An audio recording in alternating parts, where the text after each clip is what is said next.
All right. Hey, guys and gals, this is Justin. I'm back for a third video on the flat earth and the southern hemisphere. I find this fascinating because there's just so many common sense proofs against the flat earth. If you just get rid of your northern hemisphere superiority and just understand that there's a whole half of the world down there that, everyday life for these people works in this fashion. So I found this video. It's only got 1,000 views, but I think it sums up a lot of the arguments that I've seen.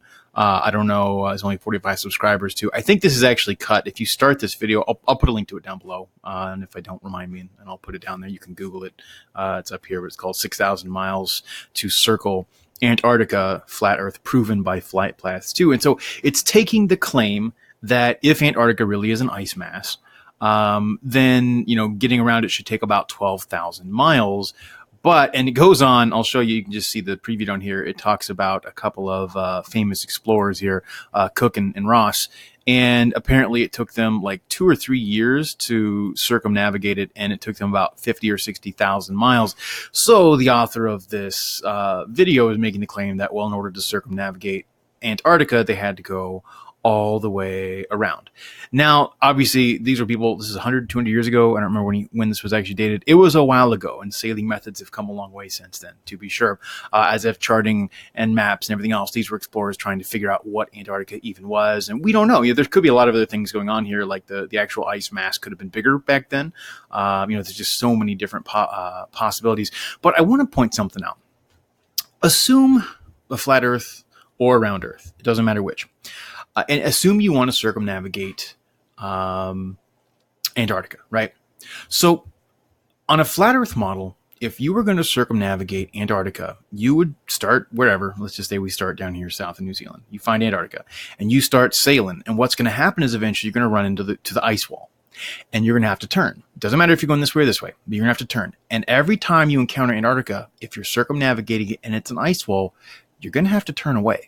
So you turn this way a little bit, and you come down here and you run into it. You turn this way a bit. So every time you're adjusting your course almost without exception away from Antarctica. It could be, if you're coming this way, let's say you might come into this little area, realize, we hit the little hook, and you have to, adjust away from it there, towards it and away from it in a sense.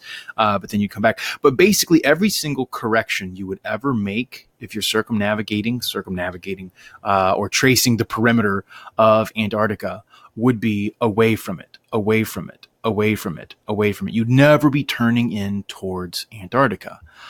However, on a globe model, it's the exact opposite. If you wanted to circumnavigate Antarctica, you would sail straight and eventually you wouldn't see it, so you turn towards it, and you turn towards it, and you turn towards it. Now, occasionally, again, you might come in somewhere like right here, and you have to turn away for a minute to go around this little hump, depending on how far you can see everything else. But essentially, almost all of your course corrections are going to be turning away from Antarctica, turning away. So anybody who's ever circumnavigated Antarctica, if you read their log notes, and you can find them online, but what you're going to find is almost without exception, it's a series of turning away from, turning away from, turning away from, and this just makes sense. So you're tracing the perimeter of Antarctica. Now, if that weren't bad enough, again, the maker of this assumed, where is it here? I lost it. He assumed that the perimeter of Antarctica, is it right here? There we go. It's about 12,000 miles. So if you're going to circumnavigate Antarctica, you should be able to do it in 12,000 miles. Now, Cook and Ross took them a lot longer. However, in the news today, let's see here. The first autonomous circumnavigation of Antarctica took place. A 23-foot-long wind-powered unmanned surface vehicle called the Saildrone has become the first unmanned system to circumnavigate Antarctica. The 196-day mission was launched from the Southport Bluff of New Zealand on January the 19th, 2019, returning to the same port on August the 3rd after sailing over 13,670 miles. Now, obviously, again, that the assumed perimeter of Antarctica is around 12,000, so it makes sense you'd be slightly more. But circumnavigating Antarctica in 13,000 miles makes zero sense on this, let alone you can track the records and see that it's always course corrections towards Antarctica versus course corrections away from Antarctica.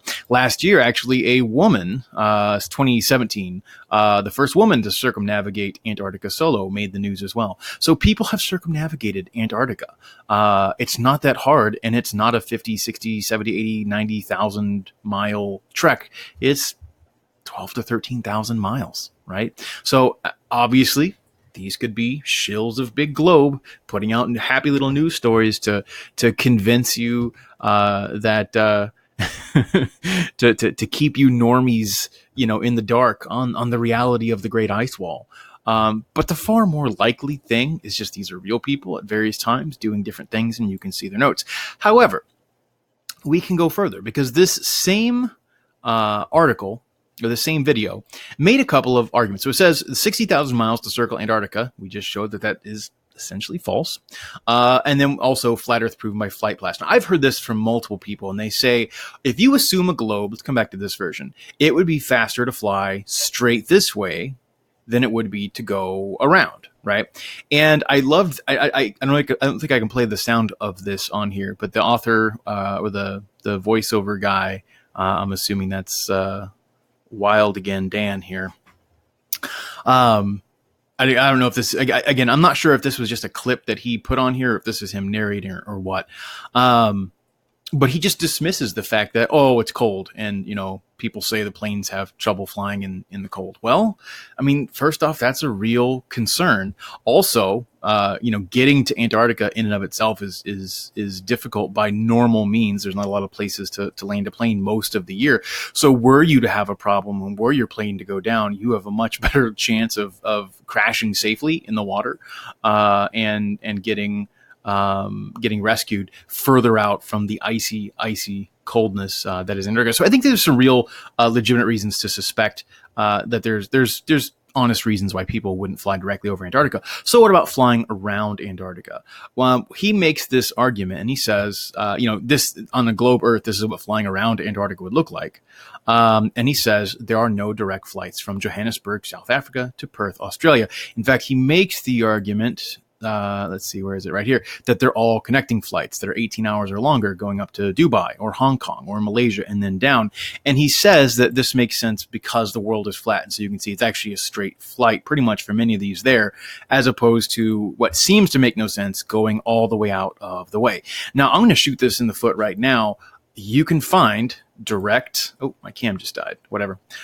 You can find direct flights. There we go. We'll just get rid of that for the moment.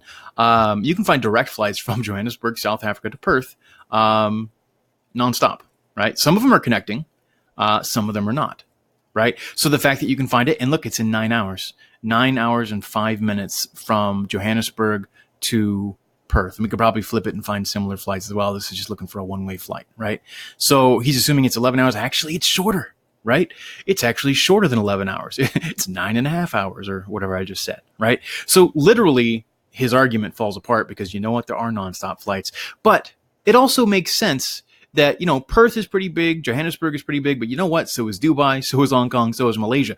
If you have ever, when I was a kid, I played a game on the Super Nintendo Entertainment System. It was actually one of my favorite games. It's really boring in modern standards. It was called Aerobiz Supersonic. And the whole game was just building flight paths, right? So you'd get your first regional hub and you'd fly in and out of it. And one of the things it taught me is this is just how the airline industry works. At the end of the day, it was a very, very limited model of it. But it makes more sense if you have a massive hub like up here in Dubai that has, 10 times the traffic that somewhere like Johannesburg gets. You fly most of your flights into here. I live in Kansas, and everyone calls Kansas flyover country, right? Oh, there we go. You can see me again. Everyone calls Kansas flyover country, even though we have an international airport. KCI is an international airport with direct flights to, I believe, to Europe, which is a pretty long flight.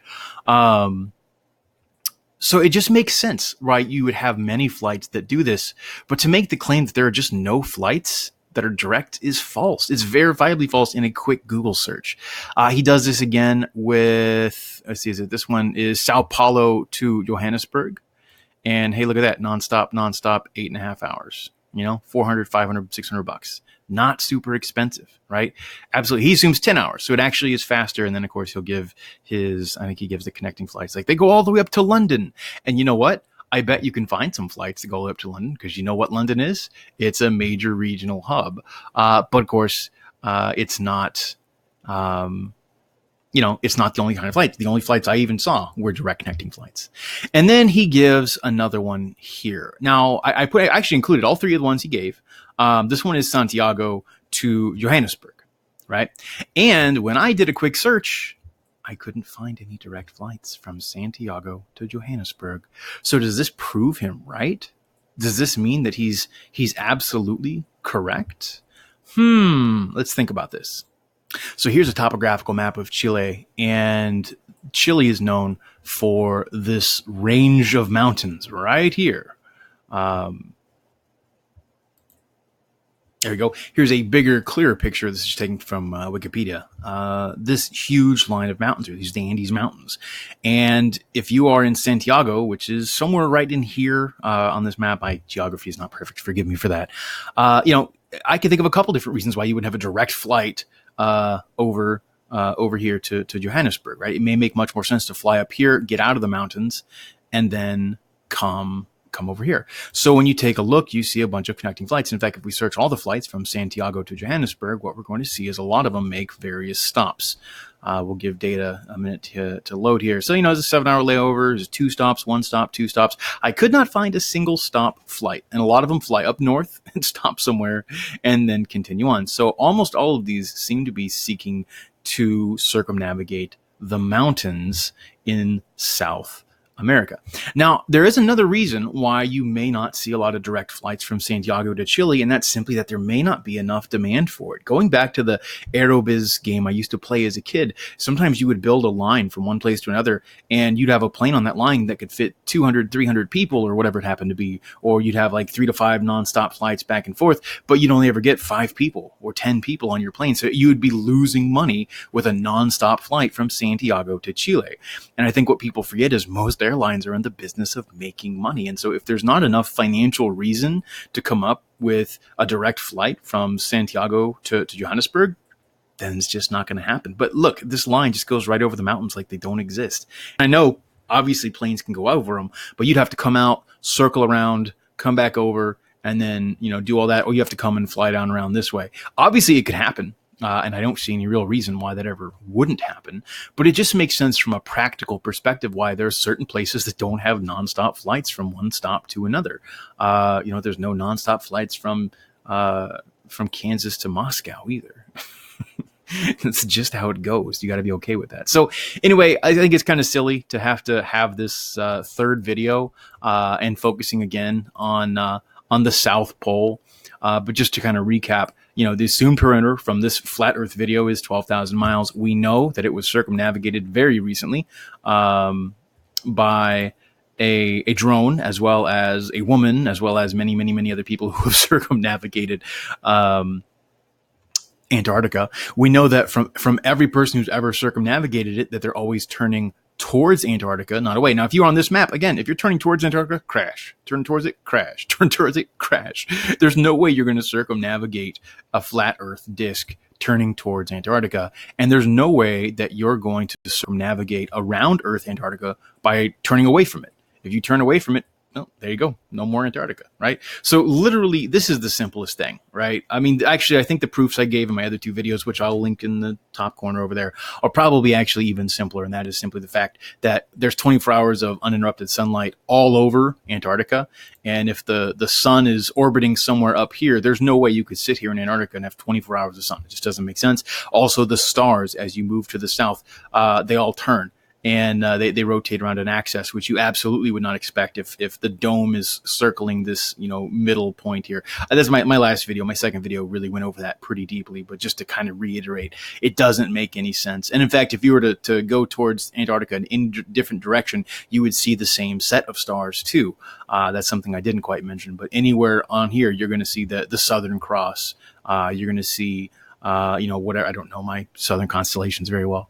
It's my North Hemisphere bias showing through. I know. Forgive me for that. But I think this is a pretty simple walkthrough of just some more issues that are real glaring oversights in a flat Earth model. I'm open to alternative explanations. I'm open to differing opinions. If you have ways to overcome the things I just shared, you're more than welcome to share those with me. That being the case, we're going to end this video. It should be a hopefully shorter video than my last one, which was a little over 20 minutes. But I'm open to discussion. Thanks, guys.